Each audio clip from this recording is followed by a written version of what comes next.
खैबर पख्तूनख्वा हुकूमत 3 महीनों का बजट पेश कर सकती है और इस हवाले से बाकायदा तौर पर एडवोकेट जनरल के ऑफिस ने वज़ीर आला को बाकायदा तौर पर आगाह कर दिया है।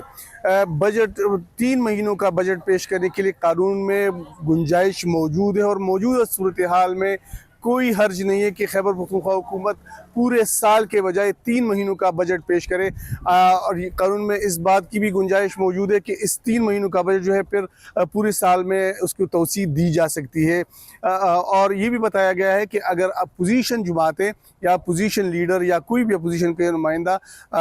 बजट को अदालत में चैलेंज करता है तो अदालत में भी उनको रिलीफ नहीं मिलेगा, क्योंकि बजट जो आइन है, आइन में साफ साफ जो है खैबर पख्तूनख्वा हुकूमत के पास ये इख्तियार है कि वो बल्कि गुंजाइश मौजूद है कि वो 3 महीनों का बजट जो है वो पेश कर सकती है।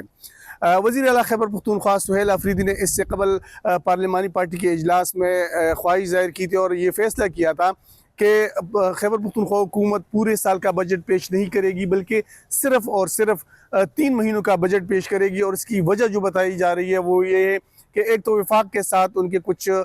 मामलात है जो कि तय नहीं हो पा रहे, और दूसरी जानिब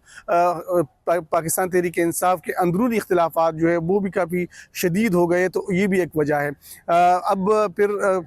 जो पार्लियामेंटेरियन है उस इजलास में बेशतर पार्लियामेंटेरियन ने उनको ये तजवीज़ दी की थी, बल्कि उनका ये मुतालबा था कि पूरे साल का बजट पेश किया जाए, जिस पर वज़ीर आला खैबर पख्तूनख्वा ने एडवाइज़र जो एडवोकेट जनरल ऑफिस है और उसके साथ साथ जो लीगल एडवाइज़र है उनसे कानूनी राय तलब की थी, और कानूनी राय जो है वो एडवोकेट जनरल की जानिब से उनकी जो रिपोर्ट थी वो वज़ीर आला को पेश कर दी गई है।